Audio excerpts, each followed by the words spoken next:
O nascimento da civilização.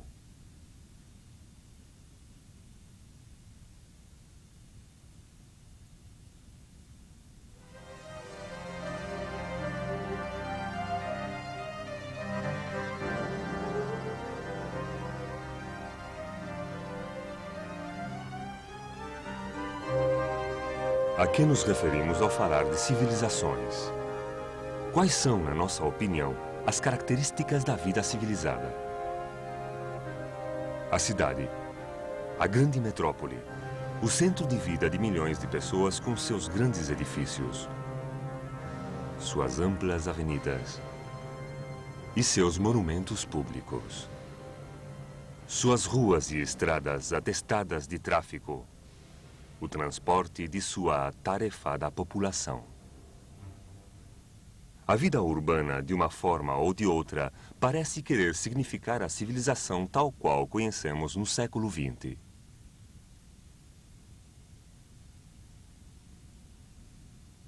Também estão os artefatos da vida moderna cotidiana, aos quais já não damos nenhuma importância. Estes são os sinais externos de uma vida civilizada, mas algumas das características da civilização são menos tangíveis, como a música, o teatro.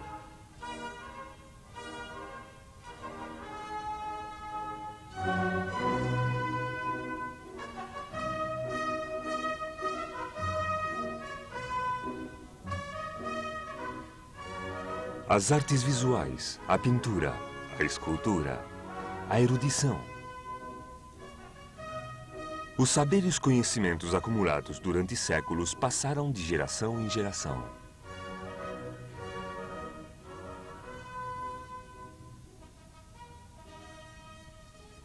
Acima de tudo, a civilização significa uma forma de vida ordenada, saber que podemos dedicar-nos a nossos assuntos sem impedimentos nem obstáculos. Que todas as pessoas do mundo podem sentir-se seguras sabendo que existe uma sólida organização política e social, policiais e tribunais que velam pelo cumprimento das leis, uma organização que administra escolas e universidades, um governo que legisla e arrecada impostos para custear todo tipo de comodidades imprescindíveis. Olhando para o passado, podemos observar que por trás da civilização moderna jazem séculos de experiência e experimentos.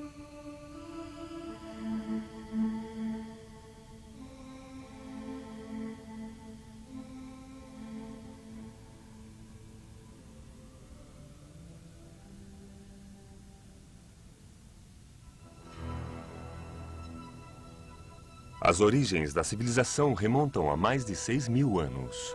São os primeiros assentamentos urbanos que surgiram como resposta às novas condições originadas pelos avanços na agricultura. No ano 5000 a.C., as aldeias agrícolas e camponesas encontravam-se perfeitamente assentadas em todo o Oriente Próximo.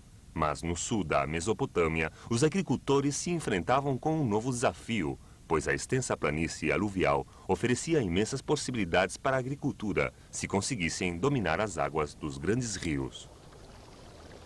Para controlar estas águas, era necessário um sistema de diques e de irrigação que somente podiam ser construídos e mantidos mediante um trabalho de cooperação. Para manter abertos os canais de irrigação, necessitavam uma tarefa de vigilância constante. Do contrário, se obstruiriam rapidamente e este fato necessitava um alto grau de organização social e, finalmente, de organização política.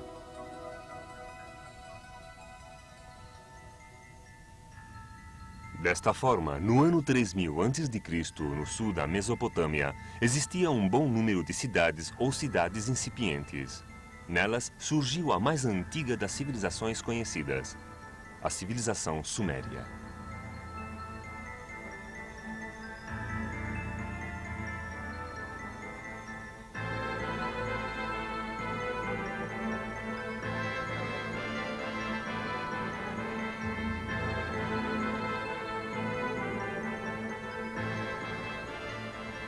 Os sumérios se agrupavam em cidades-estado. Nesta planície, onde não existia nenhuma vantagem natural, nenhuma cidade podia exercer sua hegemonia durante muito tempo, e a preeminência passou de uma cidade a outra, antes de que toda a região fosse unificada por Sargon, um conquistador do norte que fundou uma nova capital, Akkao, no ano 2371 a.C. O Império de Sargon em breve se estendeu além da Mesopotâmia até o Irã, nos Montes Zagros ao sudeste, e até a Síria e a costa mediterrânea ao oeste. Sargon foi a primeira figura semi-legendária de um conquistador poderoso, cujos sucessores reduziram a importância das velhas cidades-estado, deslocando-se para um governo mais centralizado. A queda do Império de Sargon deveu-se tanto à invasão dos homens das colinas como a tensões internas, originando um renascimento do sistema sumério de cidades-estado, onde finalmente surgiu como força dominante a cidade de Ur, com seu poderoso Iguran, cujo império se estendeu desde o Golfo Pérsico até Ningred.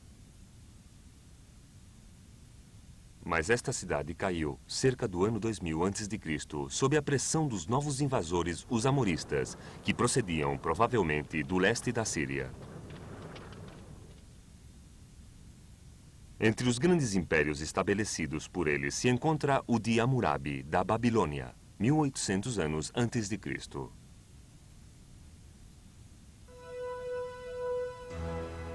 Globalmente, a civilização era a resposta às necessidades e condições especiais da terra e seus cultivos. Todas as primeiras civilizações surgiram nas margens dos vales dos grandes rios. Primeiro foi a Mesopotâmia ao longo do Tigres e do Eufrates.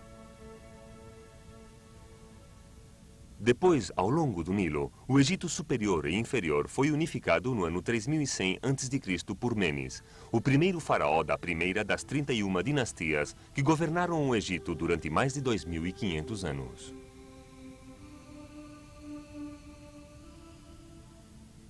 O Egito, ao contrário da Mesopotâmia, permaneceu como um país rural com pequenas cidades-mercado e poucas metrópoles.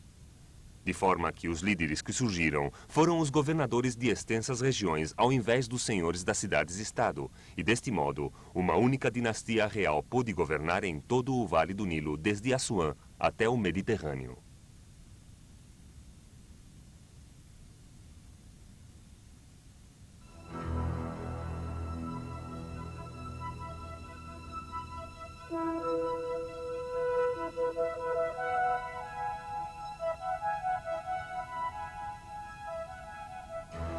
A primeira civilização do subcontinente indiano surgiu há aproximadamente 2500 anos antes de Cristo, nas margens dos afluentes do Indo, no atual Paquistão.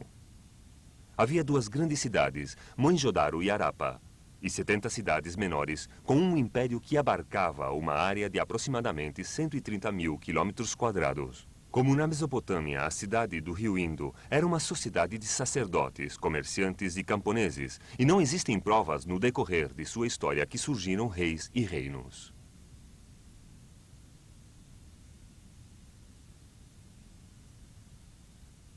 Esta imponente civilização durou 1000 anos, até que desapareceram sem deixar rastro há aproximadamente 1500 anos antes de Cristo. Sua existência não foi descoberta até 1925.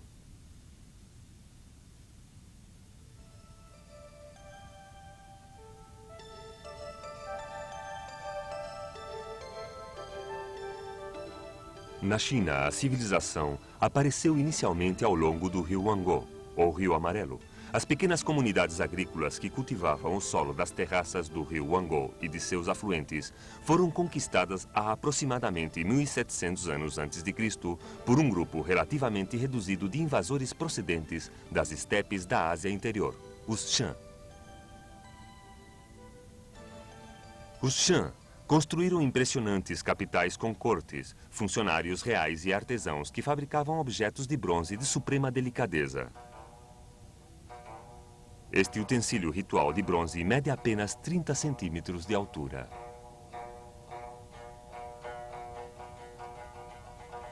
Mas a área de domínio dos Shan ainda era reduzida e a unificação da China não ocorreu até muitos séculos depois.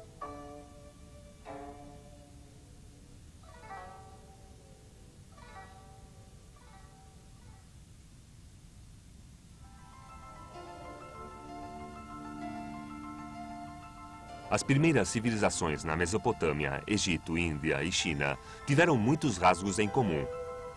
Estas características foram as que as distinguiram das primeiras comunidades agrícolas das quais nasceram.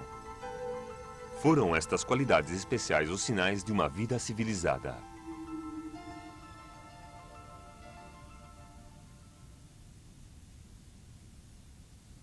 A primeira e mais óbvia é o nascimento das grandes cidades dos centros urbanos. Na Mesopotâmia, podemos fazer certa ideia através dos restos de Nippur, o principal centro religioso da Suméria, agora meio coberto pelas areias do deserto, com seus templos, figuras e numerosas casas de escribas, onde foram encontradas muitas tábuas sumérias. Mas, inclusive, estes restos se tornam pequenos perto das ruínas da Babilônia, que na época de Nabucodonosor era uma enorme cidade com imensos templos e edifícios monumentais, e seus legendários jardins suspensos. Na Índia, as cidades do Indo, Harappa e Mohenjo-daro, cada uma delas com uma superfície de 10 ou 11 quilômetros quadrados, foram de certa forma ainda mais impressionantes. Os muros que atualmente podemos ver representam séculos de sucessivas reconstruções. Ao contrário da maioria das cidades do Oriente Próximo, foram projetadas e levantadas sobre um modelo de escultura com um elaborado sistema de esgotos cobertos e amplas ruas principais que rodeavam grandes quarteirões de casas. As primeiras cidades caracterizam-se por seus edifícios monumentais. Esta reconstrução do figurativo de Ur nos mostra a magnitude que teve anteriormente este templo.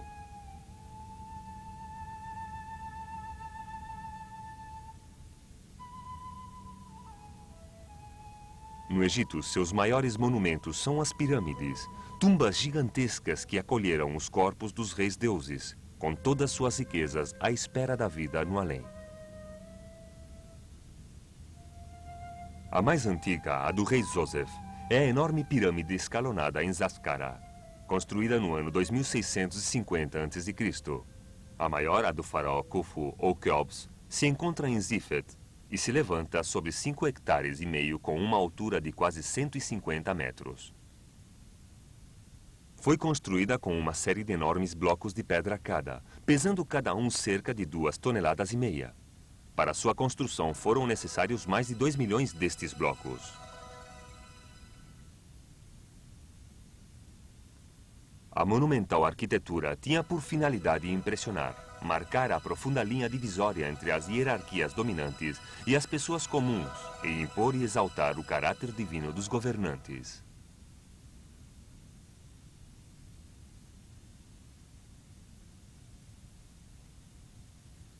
A aparição de uma acentuada diferenciação de classes é outra das características básicas das civilizações mais antigas e de todas as posteriores.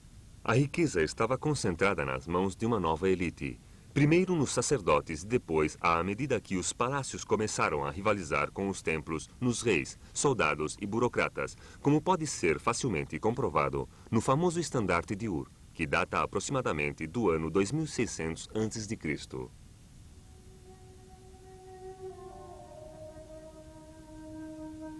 Além disso, a maior complexidade da vida cidadã ajudou inevitavelmente a especialização. Apareceram artesãos que realizaram objetos de grande beleza, que já não eram simplesmente de utilidade, e algumas joias de elevada qualidade artística, como esta coroa ou diadema egípcia.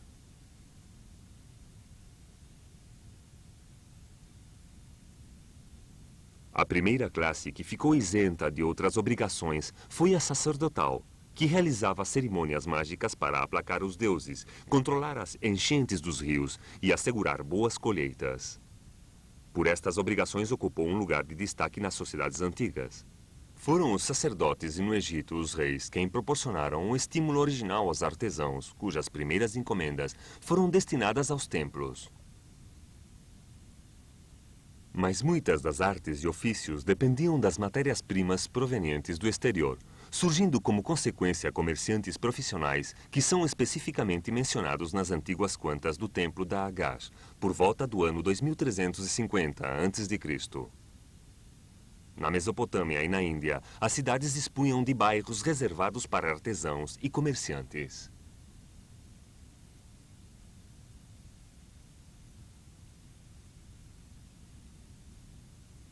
Um dos passos mais decisivos da evolução da civilização foi o desenvolvimento da escritura.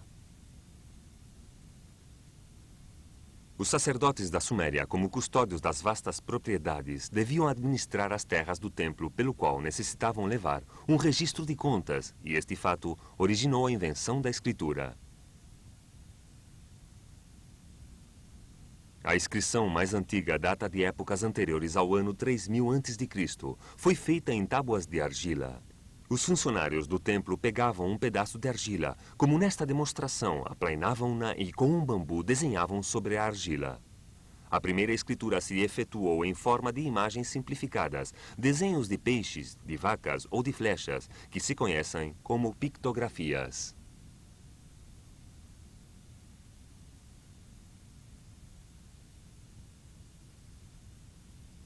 As primeiras imagens foram reduzidas gradualmente a formas convencionais realizadas com traçados em forma de cunha, que se conhecem como escritura cuneiforme. Deste modo, no ano 2000 a.C., a representação de uma vaca, de um peixe ou de uma flecha converteu-se num símbolo uniforme, onde já não se podia reconhecer a imagem original.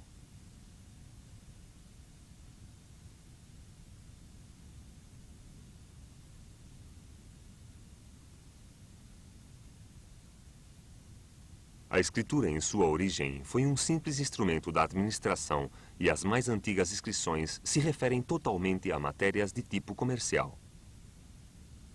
Mas o valor da escritura para outros propósitos foi rapidamente reconhecida em épocas anteriores ao ano 2000 a.C.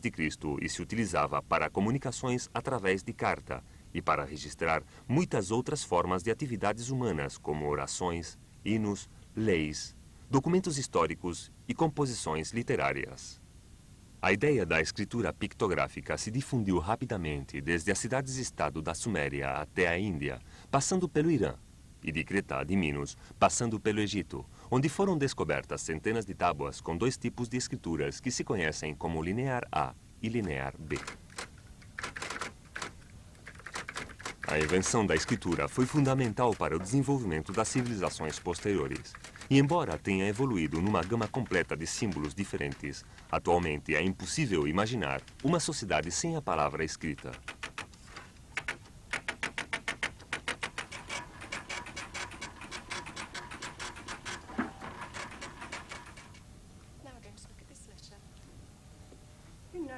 Em toda a sociedade civilizada, toda criança deve aprender a ler e escrever, pois a alfabetização é um requisito essencial para converter-se num membro com pleno direito da comunidade.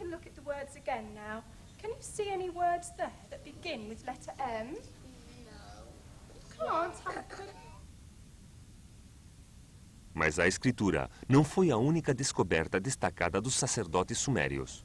Igualmente importante foi a medição do tempo e a invenção do calendário. Dos sumérios, herdamos a divisão do minuto em 60 segundos, a hora em 60 minutos e o dia em 24 horas.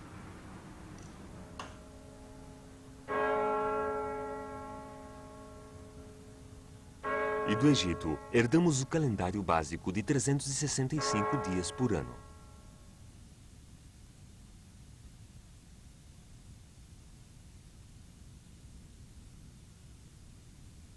Tudo isto exigia uma preparação matemática avançada que também era necessária para a administração ordinária da terra.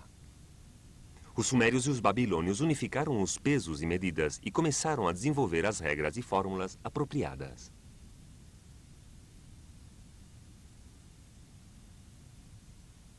Na época de Hammurabi, os funcionários do templo tinham inventado as fórmulas de multiplicar, aprenderam as operações com números quebrados e eram capazes de resolver raízes quadradas. Colocaram os alicerces das matemáticas e da geometria moderna.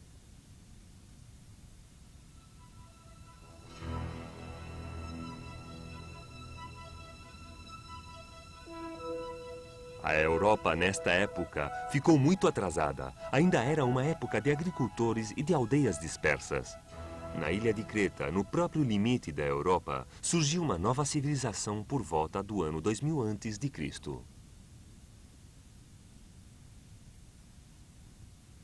Mas esta civilização, denominada minoica pelo legendário Minos, rei de Cnossos, se desenvolveu na sombra das antigas civilizações do Oriente Próximo, sendo mais considerada como civilização oriental do que como civilização europeia.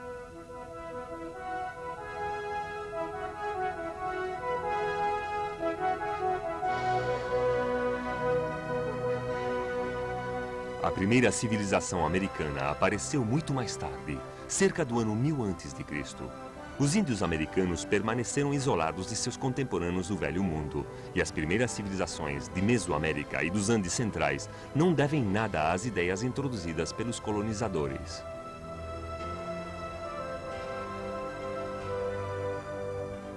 Os anos que vão desde o 3000 ao 2000 a.C. constituem um marco decisivo na história humana. O crescimento das primeiras grandes cidades com sua arquitetura monumental marca o nascimento de uma nova era. Mas a civilização não se mede simplesmente pelo tamanho de suas cidades ou do esplendor de seus monumentos.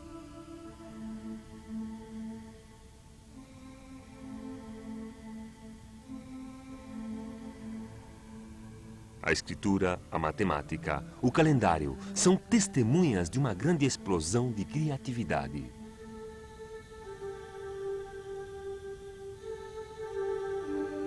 Além disso, também está o arado conduzido por bois, amplamente utilizado na Mesopotâmia e no Egito por volta do ano 3000 a.C., que em breve se difundiria na Índia e na China. A roda, e com a roda o carro, e o domínio dos complexos procedimentos químicos que conduz à metalurgia.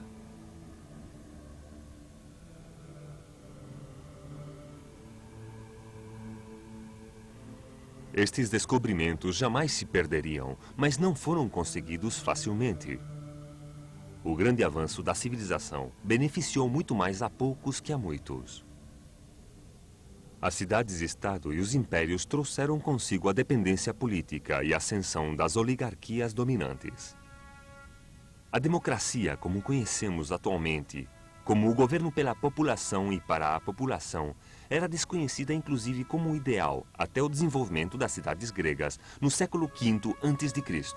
Este foi o preço pago pelos descobrimentos. A grande dicotomia que jaz no coração das civilizações antes e agora formam parte da herança à qual ainda hoje nos aferramos. E quando olhamos para trás para contemplar as origens da civilização, nunca deveríamos esquecer-nos de seu custo humano.